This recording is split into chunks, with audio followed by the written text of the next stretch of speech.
welcome. It's so nice to see you all. My name is Dana Bryant. If I haven't met you before, I'm the Outreach Officer at Volunteer West Virginia. We are a small state agency. We have about a staff of 10 people, and I'm joined by Christina today. She's our AmeriCorps Training Officer. So I know we have a few AmeriCorps members on the call today, so you probably recognize Christina and myself from the conference. And Christina is going to be helping out with the tech today.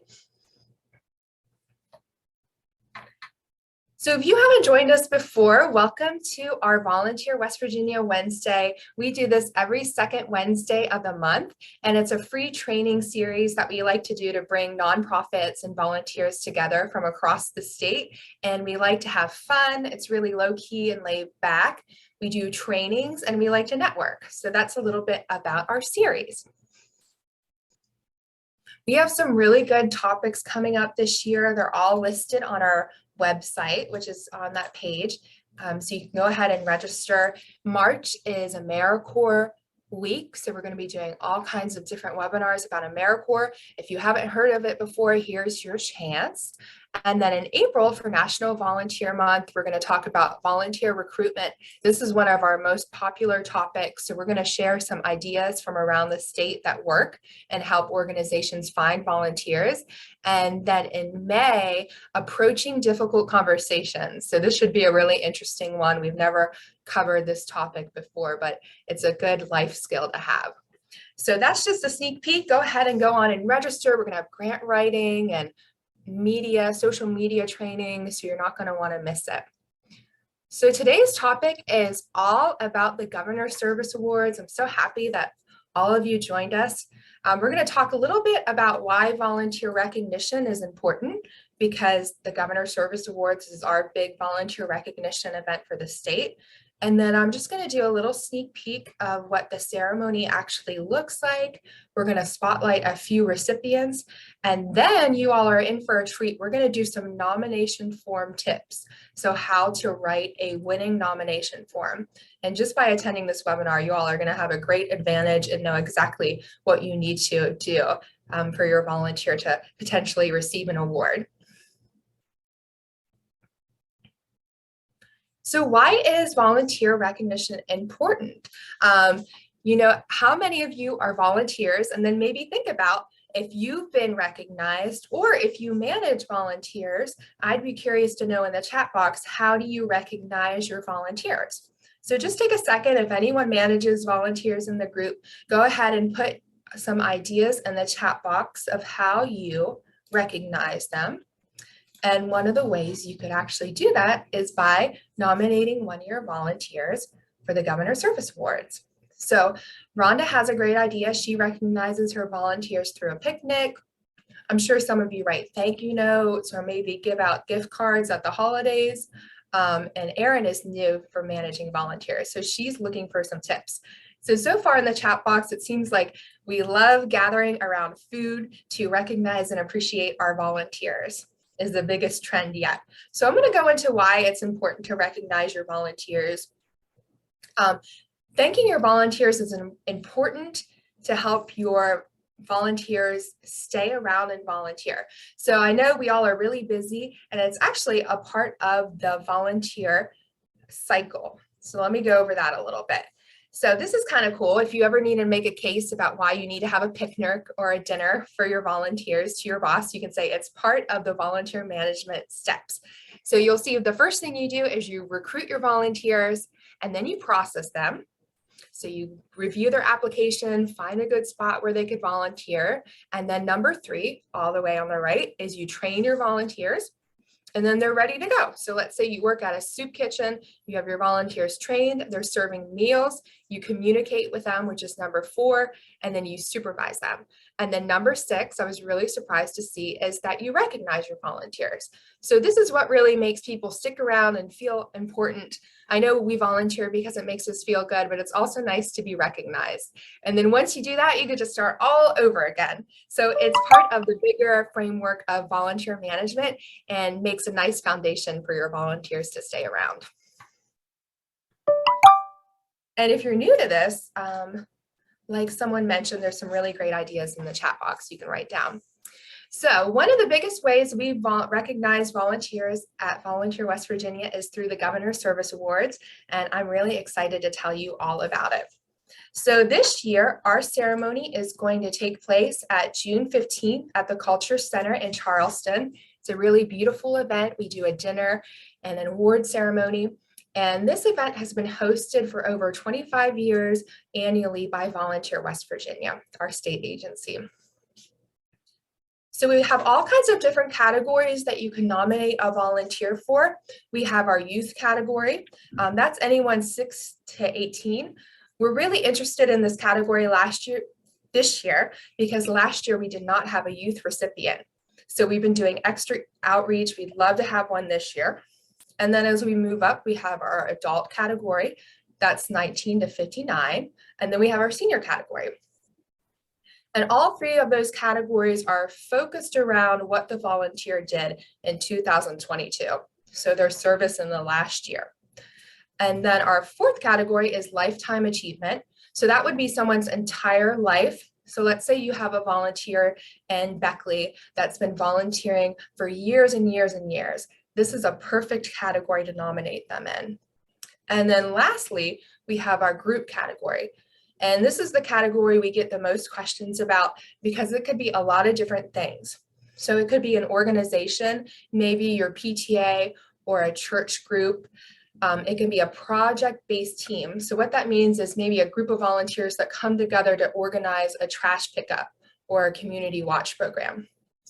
We have a family, which is a really cool category. We're going to meet a family in just a few minutes that received an award for this one. Or it could be a business. So in the past, we've had different businesses win. Bordis in Wheeling received an award a few years ago, and a dentist in Wheeling received an award. So there's lots of different categories that group falls under, and you can nominate any group that falls under those for an award. So we're going to go ahead and meet a family that's received an award. Just a little bit about this family. They're the Ash family, and they're from Clarksburg. And they are a family of 13. They volunteer at Sharp Hospital, and seldom a day goes by that a staff member does not see at least one member of this family helping. So we're going to learn a little bit about their story and see what makes them so special.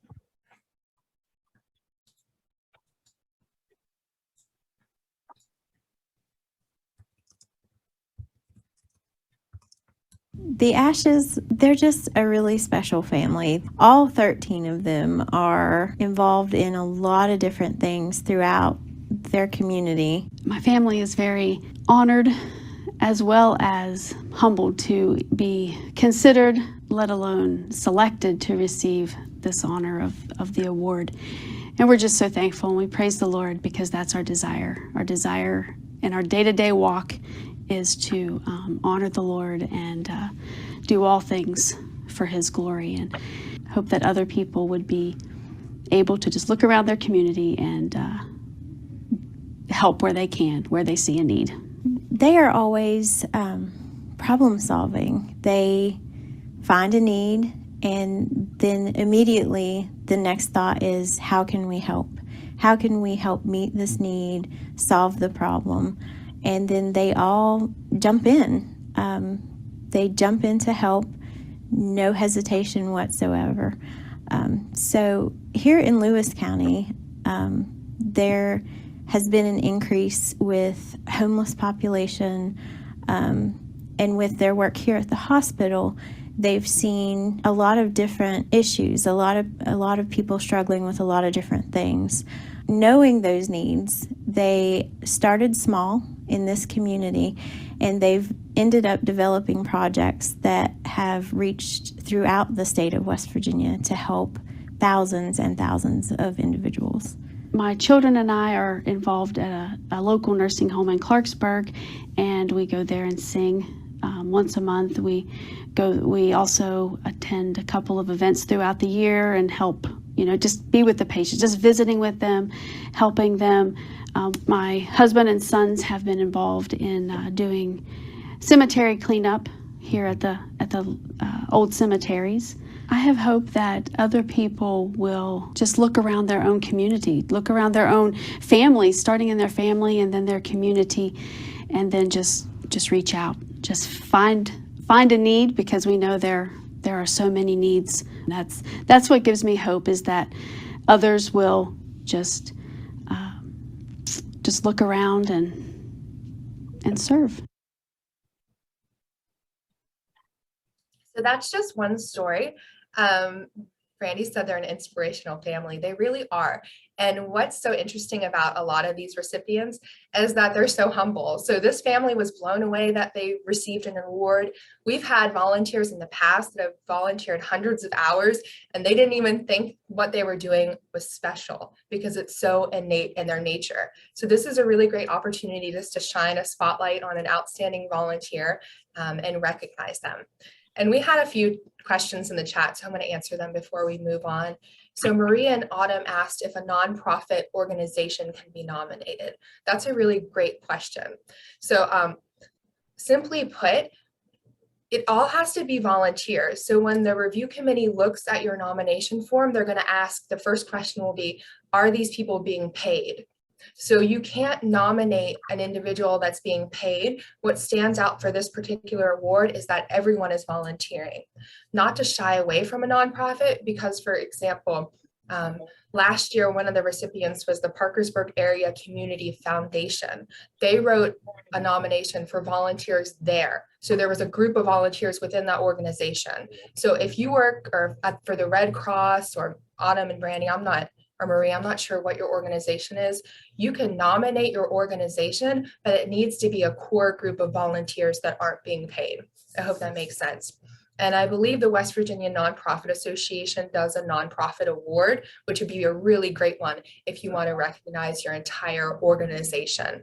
But like I said, that's the biggest question when the reviewers look at these forms is, are these people being paid? And if they are, then they aren't eligible for this particular award. So great questions. If you have more, put them in the chat. We have a few more places to pause for them throughout today's webinar.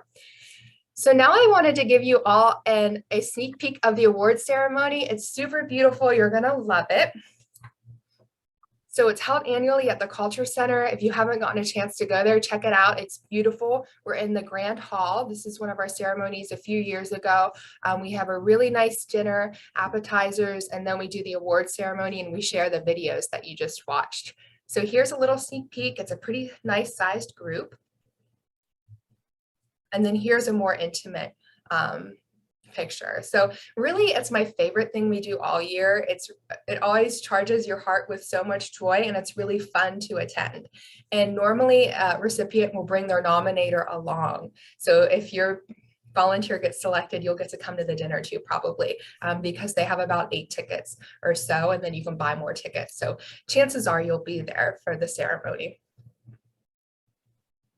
And then here's a picture of last year's recipient. So last year was the first year we did the awards ceremony after COVID-19. It was so nice to get together.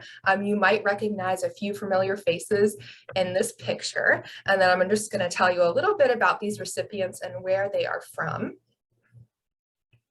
on the next slide. So last year we had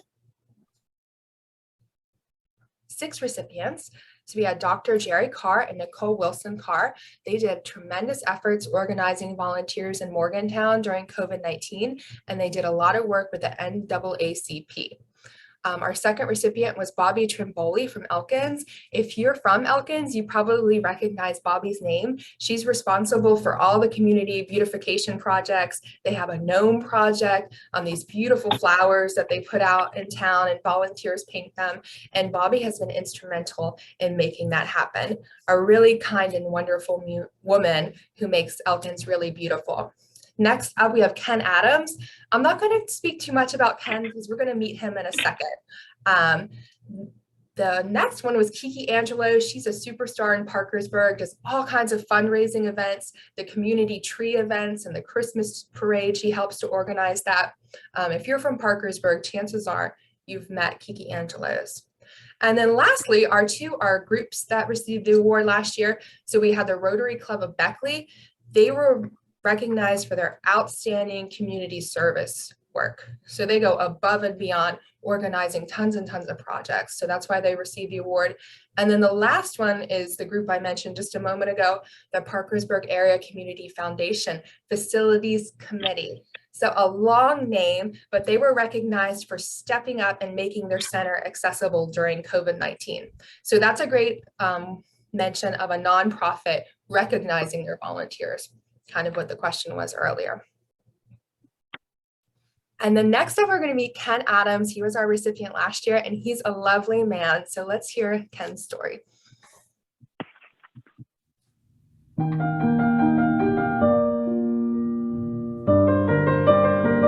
The North Bend Rail Trail is 72 miles long. It goes from Happy Valley to Wolf Summit. It's usable for hiking, biking, horseback riding, and there are people that may just go on a short section of it, and then some people that come all the way through. It's part of the National Discovery Trail. We get people in the spring that are walking all the way to California. I had been coming down here for years and biking the trail and camping out at the campground. And one time I came down and I was getting pretty close to retirement, and I just saw for sale by homeowner sign in the backyard, which fronted the trail. And I went and checked on it and I bought it.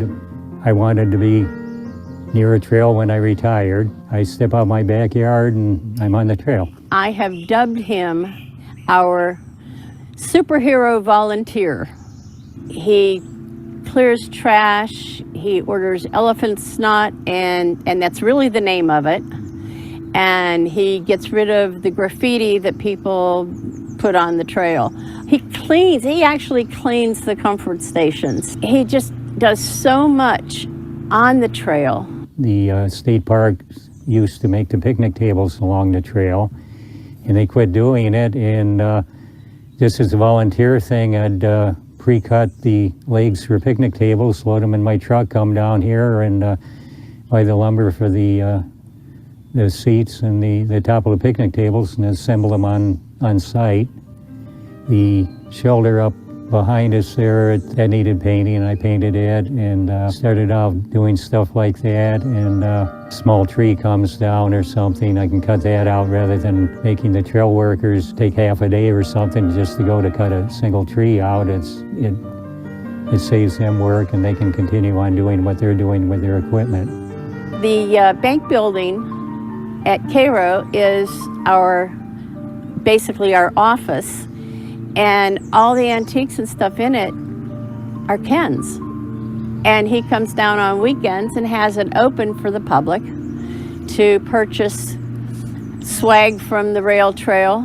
We had some mugs made. He sells the mugs there. He tells people about the trail. He tells people about the bank and the different things that are in it. It's a mountain of information about today and yesterday. He puts in so many volunteer hours every month. And I'm a firm believer that accolades over your casket are useless. And I felt he needed to be recognized while he's alive to know we appreciate him and how much we appreciate him. So a great story about Ken. That one always tears me up a little bit. A lot of people cried at the ceremony, but such a beautiful, humble man that received the award last year. So it's really remarkable. I know there's volunteers throughout the state that have stories like Ken that need to be recognized. So we're going to do a few nomination form tips, and this whole webinar will be recorded and sent out to you after. So don't worry about taking notes. We'll send you a copy of this in the slides. So a few tips for you all. So the nomination form can be found on our website, and then paper forms are also available. I just saw someone earlier, I think maybe Jessie, she had her paper form in her hand. So you might have received one of these in the mail. So there's two different options. You can do a paper form or you can fill it out online. And the deadline for nominations is on St. Patrick's Day, March 17th. So just to give you a little bit of a background. And if by chance you want a paper form to have for yourself, you can email me and I'll send you one. So new this year, in the past, everyone had to do a paper form and mail it in, and we're trying to be hip to the jive and in the 2000s. So new this year, you can nominate a volunteer online. And the goal of this is to make it as easy as possible for you all to nominate a volunteer. So we're going to do a little sneak peek of our website and what this new form looks like. So if you go to our website and go on the Governor Service Awards page, Christina will put that in the chat momentarily. You're going to scroll down, and this has all the information that we talked about during our call today. And you're going to see under nomination form, nominations can be submitted electronically. So click there. And then here you go. So on the top, you'll see a lot of information. These helpful hints are what makes nomination forms stand out. So you're not going to want to miss this. It talks a lot about the statement and what needs to be included. And we'll talk a little bit more about this in the call today. So all that information will be on top. And then the rest is super easy. So you'll see, you'll just select your category, and then you're going to put your nominee's name and their age and their address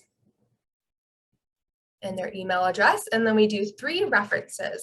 And the point of the references is if your volunteer is selected as a recipient, we call them and check out their references to make sure they're all correct. And then we get really nice stories to put in the video and photos and stuff. So we'll call the references if they're selected as a recipient. And then this other part, this is the meat and potatoes. This is the meat of the nomination form, which is your 500-word statement.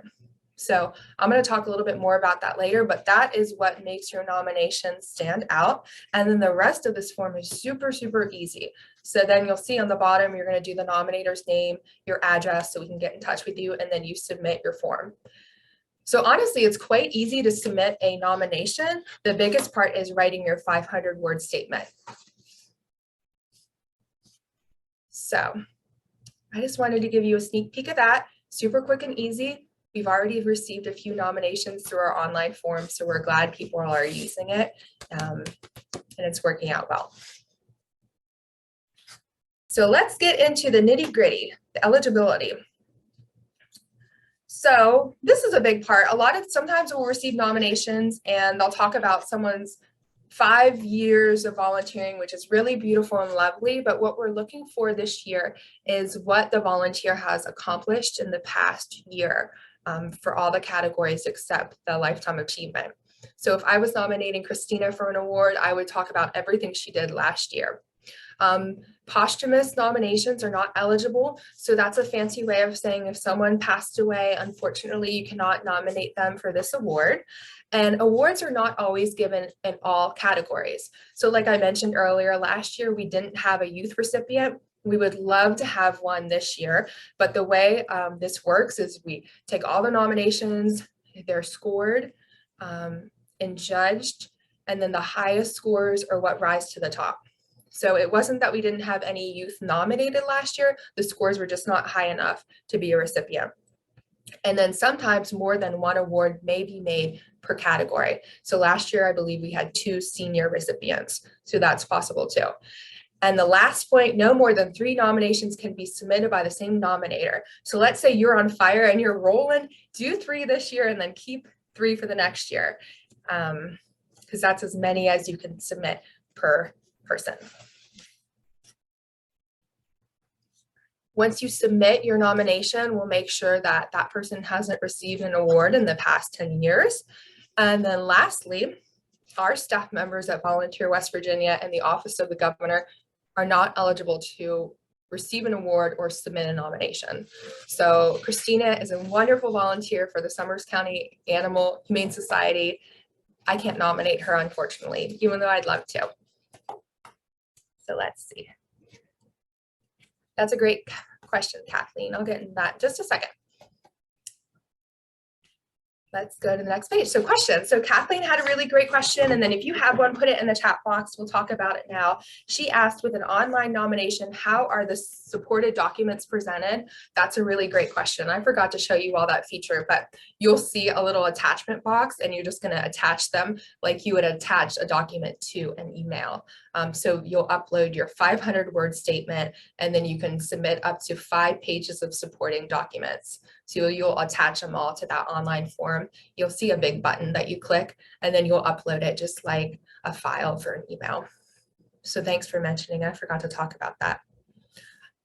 Any other questions? Go ahead and put them in the chat box. And then we'll move on to our next section.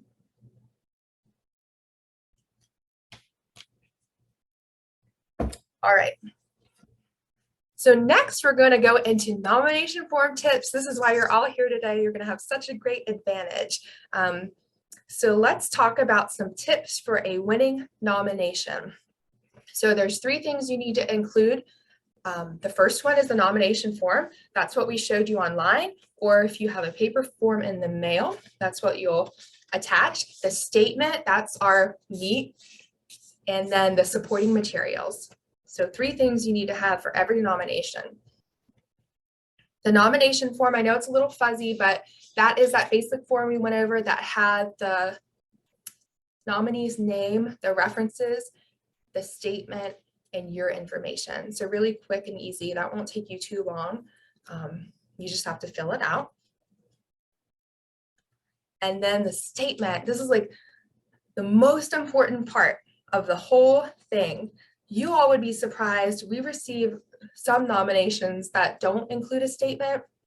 So it's really hard if you look at your form and then you think, wow, Christina is really awesome, but I don't know anything about her. Sorry, Christina, you're like the only person in my thing, so I keep picking on you. But so we need to know what that person did. Or sometimes people will turn into a statement and it will say, Dana is a great woman, period. That's it. I mean, I'm a great woman, but we need to hear a little bit more about it. So in your form or on the online form, you see all this information about what needs to be included in your statement or what we suggest that you include in your statement. And the best advice I can give you is put on your grade school thinking cap and think about writing an essay or filling in the blanks for your book report. And we're going to go through a statement that I put together so you all can see how it works. So here's an example of a winning statement. So this statement is for Mr. Furby Bryant. That's my cat. I made this up. So just wanted to preface with that. So you'll see, I typed this all in a Word document, but I put it on these slides to make it easier for you all to see. So this is literally a Word document that I pasted in here. So the first thing you're going to do is you're going to open and talk a little bit about Furby Bryant's volunteerism. So Furby has been a volunteer at the Sunshine Valley Food Pantry since he retired from teaching in 2016. So Furby's a well-known volunteer in the community. He was a teacher and he retired. In 2022, covering this year, after learning that local students were hungry during after-school activities, Furby went above and beyond to start the Sunshine Valley Student Snack Program. That's what Furby did.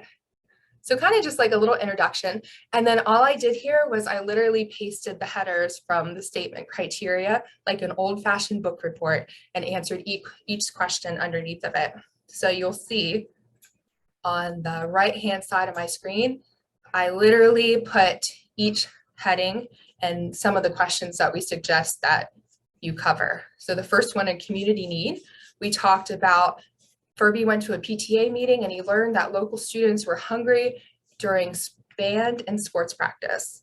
And after he learned this, he decided to start a snack program for those students. And he's a retired school teacher, so he knows how important health and nutrition is for students. So all I did was just copy what was there and I answered the question directly. And then in the next slide, I just keep running down that big long list that you'll see. So we talk about the achievement. Now this is where you're going to want to maybe find a little bit of data about Furby's volunteerism and how he's helped. So through this effort in the past year, he was able to deliver meals to 150 students weekly. And not only that, but Furby has recruited 10 new volunteers to help with this project from his church. So just kind of some concrete evidence about how Furby went above and beyond to organize this program. The number of students he served is really great. And then if you look on the right-hand side, all I did here was just answer the questions from the form. And then the next topic is ongoing involvement. So it talks about how did Furby stay involved in this project? Well, Furby's the lead volunteer in the project. He recruits volunteers and reaches out to local businesses for food donations. It talks about a grant that he got. He got some apples from the apple orchard, and he also spends 16 hours a week helping to organize volunteers and deliver snacks. So this kind of just helps the nominee review committee learn a little bit about Furby, how he's helped, and what his story is. And then the last two, so we do the impact, and I just kind of highlighted in yellow the parts of these statements that match up. So what difference was made by the community or the state because of what Furby did?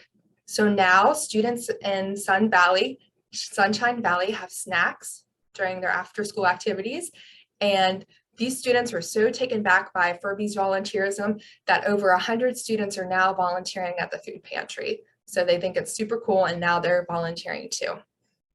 And then the last one is creativity. This one can be tricky, but it has some great prompts over there you'll see in the right-hand side. So you can talk about how your volunteer built community support, maybe an obstacle that they had to overcome. You know, we're still coming out of COVID, so maybe you talk about how your volunteer coped with that. For Furby, he's a problem solver, and he used his community connection to help students, and then he inspired a future generation of volunteers. So the program not only delivers snacks to students in after-school programs, but encourages them to volunteer at the food pantry. So what I did here is I answered all the questions, and then at the end, I put a sweet little Hershey kiss at the end to catch the review committee's eye. Here's a quote from one of the students at the high school. He said, "Mr. Furby, it means a lot that you care about me and my football practice. I want to be like you one day." So what we did for this statement, we sprinkled in some information, facts, and a nice Hershey kiss at the end. Totally perfect. So this one is about 350 words, but you have up to 500. So I hope this helps you get a clear picture. All you really have to do is stand out is to answer these questions. About at least 50% of the nominations we've received don't even go into this. And this is how they're scored and judged, is by answering these criteria. So if you do this, you're automatically going to have a leg up for your volunteer. So that's a little bit about the statement.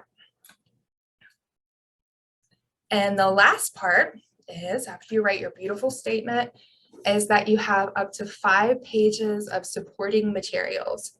And this is how the review committee kind of learns a little bit more about Furby.